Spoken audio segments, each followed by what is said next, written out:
So let's take a look at what's been going on with Smash speculation over the last week or so. First off, I'm going to talk about some things that are coming from Sakurai himself. So first off, this was coming from a Famitsu Smash tournament, and over on Twitter, @JapaneseSwitch wrote, Masahiro Sakurai said he worked on a new unknown fighter for Super Smash Bros. Ultimate today before appearing at the Famitsu Smash tournament. This was back on November 22nd. So obviously nothing too interesting there. Sakurai is working on a new Smash character, but we basically already knew that. I mean, Sakurai is working on Smash characters all the time. We know we're getting DLC after the Fighters Pass, so yeah, it's kind of just a direct confirmation from Sakurai that he was in fact working on a new character recently, but yeah, nothing too interesting there. So another thing coming directly from Sakurai was also over on Twitter, and this is a rough translation of what Sakurai wrote. It says, "Why is the Smash Bros. SP last year's game nominated? When I thought the Game Awards last year was one day before the release date. This is where Joker stole the invitation. I was also impressed by the performance of the orchestra." So Smash Bros. SP is short for Smash Bros. Special, which is the name of Super Smash Bros. Ultimate in Japan. The interesting thing here is that Sakurai is talking about Smash Bros. And the Game Awards, and, you know, we kind of have this theory going that the most likely place for the next character reveal to be will be at the Game Awards, so this tweet is a little bit more evidence towards that. So something else of note that also happened over on Twitter was @XDFunnyHaha wrote, "PapaGenos, they updated the Fighter Pass image on the eShop." And then if you take a look at the image, yeah, it's new. I said, oh, nice notice. And then @LuckyerLitwick wrote, "Those are the colors of the Game Awards, right?" And if you take a really close look at that image, if you look in the background, it does kind of have the light blue line colors that sort of look like the Game Awards. I've seen the Game Awards use a lot of different colors and a lot of different things to represent it. So yeah, I'm not really buying into that too hard, but hey, throw it on the evidence pile towards getting a character revealed at the Game Awards if you want to. Something else that caused quite a big stir earlier this week was that a bunch of the Nintendo YouTube channels actually ended up having private videos on them. So a lot of the official Nintendo channels suddenly had these private videos, including the Super Smash Bros. Channel that had 2 private videos to it. Initially, people were thinking this could be gearing up for a Nintendo Direct, as these were private videos all over a bunch of different channels, and having 2 videos on the Super Smash Bros. Channel made us think maybe we'd get 2 character reveals pretty soon, or maybe we'd get like a character reveal and the other one was like a Meek costume video or something. Anyway, it had people pretty excited until we figured out what was actually going on here. Over on my Discord, Paragon wrote a pretty good write-up of what was actually going on. It says, "Today we found out that 2 videos in the Smash Bros. Playlist were private.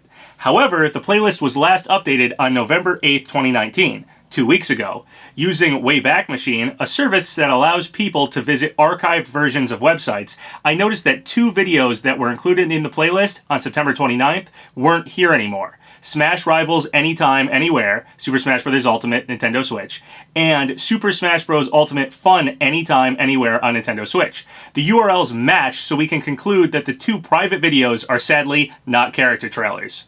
So essentially all that happened was some older commercial videos that were on those channels just became private for some reason. And this happened kind of across the board with a bunch of different Nintendo channels. So yeah, I don't know if Nintendo was just doing some maintenance on their YouTube channel or what, maybe gearing up for something in the near future. But these weren't private videos for some, you know, new content. These weren't new character reveals or anything like that. These were just some old commercials that were taken off and made private for some reason. Who knows?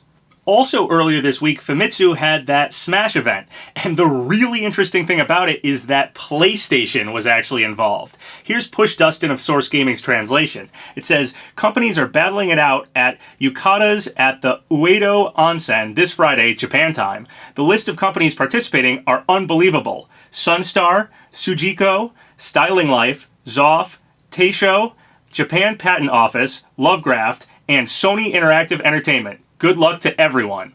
So Sony was actually involved in a Super Smash Bros. Ultimate event, which is crazy. In fact, they didn't even really use Sony, they actually specifically used PlayStation. So if you go and watch the advertisement for this Smash event, you will see that Sony PlayStation was in fact involved, which is just crazy to me because we don't have a Sony or PlayStation character in Smash yet, but this is showing that PlayStation is actually interested in Smash and could be involved for something in the future as well. Now, when I think of Sony and Smash, a few characters come to mind, something like Kratos or something like that. But when I really think of PlayStation, when I think of like Nintendo and PlayStation and what characters really represent that, I honestly always think of Crash Bandicoot. I mean, Crash Bandicoot was the face of the PlayStation back in the day. I know Crash is now just Activision owned by Blizzard, but it's still like, I don't know, that character to me is solidified with PlayStation forever, and if there was going to be a Sony PlayStation character to get into Smash, I would say Crash Bandicoot would be the one I think most people would be happy with. Very recently, there's been some interesting stuff going on with Crash. Over on Twitter, @Crash Archive wrote, PlayStation Bus advertisement prominently featuring Crash Bandicoot has recently been spotted. Interesting to note that his model doesn't seem to be the one used for Insane Trilogy or Nitro Fueled. And there you can see the images of the bus and that render of Crash, which is not from any known Crash Bandicoot games, so a lot of people are thinking a new Crash game could be coming very soon, possibly even revealed at the Game Awards. There have been some potential leaks about a new Crash game circulating lately. There was also, I think, some rumors about a potential Crash Bandicoot movie. At least that's what I heard. I don't know if that has much ground to stand on. But the one rumor I was told to pay attention to was this one. Over on Twitter, @ViewerAnon wrote, scoping a different industry. Not only is a new Crash Bandicoot game coming, I've heard from someone I trust the whole thing revolves around masks with special abilities and that there will be levels where you play as Cortex. Just had something clarified for me. You can play as Crash or Coco, the gameplay is Naughty Dog-like, no open world, and the progression system was described as like Super Mario Bros. 3/World. Themed worlds with individual levels in each. So obviously getting a new game, or rumors of getting a new game anyway, does not mean a character is definitely going to get into Smash or something like that, but it would be really cool to see Crash Bandicoot and the Fighter's Pass here. Having his game announced at the Game Awards, having him then announced for Smash, that could be huge. That would be awesome in my book. I mean, we have Mario, we have Sonic, Mega Man, we have these big game characters, Pac-Man, to have Crash Bandicoot fighting alongside them would be awesome. So, I don't know if that would actually happen or not, but it would be really cool if it did. Now, the other character that may have some presence at the Game Awards and has all of a sudden popped up on the radar of Smash speculation is Gordon Freeman from Half-Life. Back on November 18th, @Valve Software over on Twitter wrote, we're excited to unveil Half-Life Alyx, our flagship VR game, this Thursday at 10 a.m. Pacific Time. Can't wait to share it with all of you. People have been waiting a very long time to get anything Half-Life. I mean, it's basically a joke online that Half-Life 3 will never happen, and it looks like we are finally getting a new entry in the Half-Life series. Now, obviously, once again, getting a new game announced does not mean that character is going to suddenly appear in Super Smash Bros. However, with this one, there was actually something pretty interesting going on. After this was announced, some people on my Discord dug up some old messages that were actually pointing to potentially Gordon Freeman getting into Smash. So back on October 22nd, Munson on Discord wrote, there's a Half-Life game coming out this year. Or at least a trailer, like a fully fledged game. It's VR only, but it's like AAA. It's a prequel, so it's not Half-Life 3. Later on, Munson went on to write, guys, I'm going to leak some stuff about Half-Life Alyx. March 2020 release, VR only, photorealistic next-gen graphics, innovative VR gameplay. Half-Life prequel, Gordon is in Smash. I just confirmed it. Game Awards announcement, one of the later announcements, no gameplay, G-Man trailer. Okay, so initially this had people really excited. It looked like Munson had leaked a bunch of stuff for this new Half-Life game and actually telling us that Gordon is going to be the character announced at the Game Awards and probably our 5th DLC character. Munson has also gotten some things right in the past. For instance, back on October 11th, Munson wrote, my Fortnite source says they are making a second part to Fortnite, which did in fact happen. So at first people thought this could be pretty huge. We might have just had a character leaked to us. However, upon further inspection, it seems that a lot of the stuff Munson was talking about was actually already known within the right circles. If you were following Half-Life speculation stuff, this whole VR game had a lot of this stuff already known about it. I spoke directly to Munson and asked them if this was actually what they had heard, and they assured me this was what they were told. This Half-Life information and that Gordon would be coming to Smash. So I asked Munson if it was okay if I ran this stuff over by Sabi to see if Sabi could shoot it down, or if it was, unknown, or if Sabi had actually heard something about Half-Life potentially being in Smash or anything like that.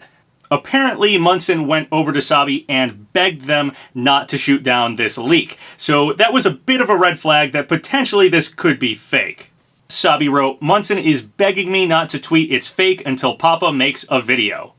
So because Munson was begging Sabi not to shoot it down until after I made a video, and because a lot of the information they were saying anyway was already kind of rumored online if you knew the right places to look, we decided why don't we just wait it out. I mean, we were getting more Half-Life information in a few days anyway, so let's just wait till that happens and see if Munson's information still holds up. Also, I will say we have had leaks in the past that have very real information and then tack on a character in Smash, and the character in Smash part is fake. It's something you can do if you get, some real information and you want to leak it, but you also, want to get a ton of attention and get that Smash leak fame or whatever. This happened, I think, with Devil May Cry 5. There was like a very real Devil May Cry 5 leak that had everything right about that game and then also tacked on that Dante was coming to Smash, but that part wasn't true. So we waited a few days for Valve to really show off this new Half-Life Alyx game, and they did, and all of Munson's information still held up after the game reveal. Probably the most interesting thing is that the game is being released in March 2020, which was what Munson said, and no one seems to have been able to find a rumor of that specific month being the date that this was supposed to release anywhere else. So Munson totally called that. That piece of information is exclusive to Munson. Sabi then wrote this. So people pointed out to me today that Munson's Alyx leaks were spot on some points. Perhaps, maybe, he wasn't trolling when he asked me not to deconfirm yet. I'm not confirming this. I don't know if it's legit or not, as I haven't heard anything about Gordon yet. So it's fair to speculate on this leak unless I'm mistaken. There's a possibility to all this. So essentially, no confirmation one way or the other, but the Munson leak is a possibility here. Basically, the only thing Munson really got right, the exclusive piece of information from him about this, was the March 2020 release date, but hey, let's speculate about Gordon getting into Super Smash Bros. So the first thing that really struck me when I started thinking about Gordon getting into Smash and being revealed at the Game Awards is that Half-Life 2 actually won Game of the Decade in the past. So that really would be the perfect place to announce Gordon in Smash. In fact, Persona 5 had also won a Game Award before, and it got into Smash and was announced at the Game Awards. So this would kind of be full circle to have Gordon Freeman announced at the Game Awards. Gordon's never really been a character I've speculated much about because I just didn't think it was all that likely. But I am a really big fan of Valve. I love that company. I love Team Fortress 2, I like Left 4 Dead, I like Portal, and I like the Half-Life series. And even more importantly, Sakurai likes the Half-Life series. Source Gaming has this great article, and I'll leave a link to it in the description of this video, where Sakurai says this: I'm not one to follow these types of games particularly close, but even I've been looking forward to Half-Life 2's launch. This is the kind of game you upgrade your computer and graphics card for, so you can really take in the visuals and environments. It's that good. I was especially impressed when I started playing Half-Life 2. My jaw hit the floor. I couldn't look away from my monitor. It looked so good. And it's great how they implemented the physics system. Was this the next generation of gaming? I thought to myself. I couldn't believe we were going to be getting this high level of a game in the future. Now, Sakurai is a fan of lots of games, and just because Sakurai talks about a game does not mean it's going to happen in Smash, but Sakurai is a fan of Half-Life 2, and I don't hear Sakurai talk too much about Western IPs, but he has talked about Half-Life, and if we were going to get a first-person shooter rep in Smash, a lot of people have been thinking Doom Guy, it could potentially be Gordon Freeman and represent Half-Life. This wouldn't be the first time Gordon has done a crossover before. He's actually done a crossover in Final Fantasy XV somewhat recently. I thought if Gordon did get into Smash, this would be the first time a Smash character has had absolutely zero presence on a Nintendo console, at least before them getting in. It's possible we could get some Half-Life stuff on the Switch or something if this was in fact what's happening. But I was actually wrong. Someone pointed this out to me. Over on Discord, White Frosted Cinnamon Roll wrote me, only thing of Half-Life on Nintendo is Portal in LEGO Dimensions, with a mention of Black Mesa, Portal Pinball, and Bridge Construction Portal. So what is possibly the most reaching way ever, Half-Life has technically been referenced on a Nintendo console through LEGO Dimensions. That one Portal set briefly mentioned something from Half-Life. So yeah, Half-Life has sorta appeared on a Nintendo console.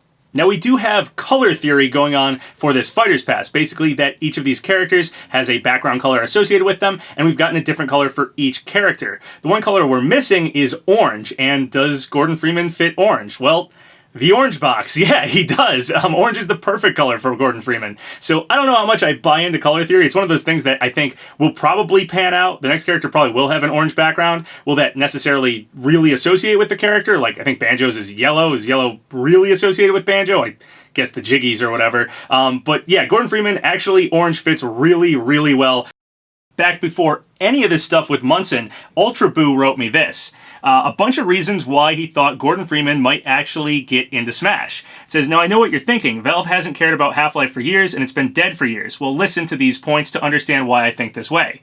A supposed Half-Life VR game is being made to push the VR market forward, with its trailer rumored to drop between the Steam Winter Sale, which is on the 19th of December, meaning it could drop at the VGA.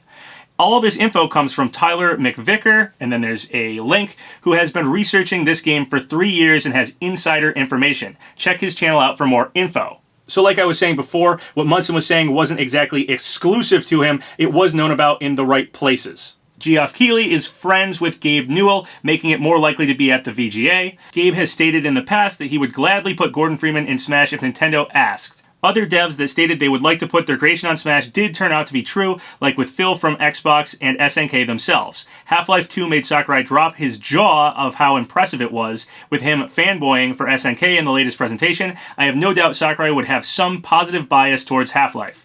Half-Life 2 had an exclusive arcade game in Japan, meaning the Half-Life series is at least known in Japan. Valve is at an all-time low in popularity after the disaster that was Artifact. A new Half-Life game might brighten up things a bit. Making it VR exclusive is going to piss some people off. That's where Smash comes in. The game is announced at the VGA. After the trailer, Gordon is revealed as Fighter 5. This not only would soften the possible backlash, but also introduce the Half-Life series to a lot of new people, since its last game was more than a decade ago. Half-Life VR is supposed to release in 2020, Q1, same time as Fighter 5. Releasing both next to each other would be great marketing, which could lead to what Valve wants, people buying VR headsets and Half-Life VR because they were introduced to Gordon in Smash and wanting to try its newest game. I thought those were all pretty good arguments for why Gordon could potentially get into Super Smash Bros. Ultimate. I'm essentially neutral here. I could actually see Gordon fitting into Smash, and I'd be super psyched if it actually happened. He's the type of character you just never really speculate about much because you don't think it could happen. It's sort of like Cloud. But if Gordon actually got into Smash, that would be super hype. As far as if I believe this leak, I'm basically neutral on it. The only thing Munson really predicted here was the March 2020 release. I think everything else about this one was somewhat known. More recently, over on Twitter, Sabi wrote, "What's the consensus on the Munson-Gordon leak? I wouldn't lay my bets on it right now." Push Dustin wrote, "Gordon and Smash rumor is just flavor of the week stuff. Just because they announce a new game doesn't mean that character is going to come to Smash." And I Hate Stairs over on my Discord wrote, "Munson correctly predicted the March 2020 release window for Half-Life Alyx, before it was known to the public. This is the only thing he has correctly predicted that wasn't already known." So essentially, is Gordon in the running, and could he be revealed at the VGAs for Super Smash Bros.? Yeah. Is he definitely getting in Smash? Is this certainly a leak for Gordon? No. Again, I'm basically neutral on this one. We'll just have to wait this out. A few other interesting things before I end this video. Over on Twitter, @Nibelion wrote, "Surprise, Eurogamer confirms the existence of a Resident Evil 3 remake. The project has been in development for some time." A lot of people were thinking a Resident Evil 3 remake would happen. We just got the Resident Evil 2 remake, so just some more evidence towards that. Personally, I've been hoping that, like, Jill would get into Super Smash Bros., and yeah, that could potentially coincide, maybe as further DLC or something. Another interesting thing that happened over on Twitter, @MyTotaku wrote, "Breaking news. You asked, we listened. And now it's confirmed. Shantae will be joining the Totaku collection in 2020. So Shantae will be getting a Totaku figure, and a lot of people, of course, want Shantae as a playable character in Smash. She is a spirit right now, but a lot of people would love for her to be upgraded into playable. One interesting thing about her getting a Totaku is that Banjo and Kazooie got a Totaku shortly before they were announced for Smash, so I don't know if that means it's really leading towards Shantae getting in as a playable character or what, but hey, it's a little piece of evidence towards Shantae. Alright, well that's pretty much everything I wanted to talk about in this video. If you guys have any thoughts or comments about any of the stuff I talked about, specifically the Gordon Freeman Half-Life potentially getting into Smash stuff, leave a comment below. So once again, thank you guys for all the subscribes, all the likes. It really helps out the channel. So if you haven't subscribed yet, go ahead and do so, or like the video, or leave a comment, whatever you want. Until next time, have a good one.